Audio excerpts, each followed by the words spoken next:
Você não acha que isso é um preconceito da sociedade e que, querendo ou não, as clínicas estéticas, elas fomentam esse preconceito, dizendo que se você não tiver cabelo, você tem menos valor pro mercado de trabalho e pra sociedade? Quando a gente fala a respeito ali de um ator de Hollywood, o cara que vai se relacionar com a menina, o clima de romance, ele tem cabelo. Mas quem faz o filme de ação?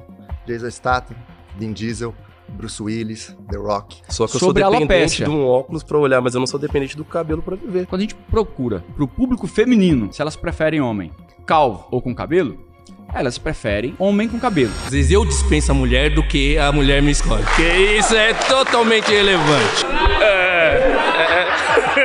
Não é verdade, gente? Às vezes eu dispenso a mulher porque eu não quero que eu tô cheio delas. Careca, quando você recebe um carinho na careca, é uma delícia. Na hora! Sem detalhes sexuais, hein? Homem calvo brocha mais.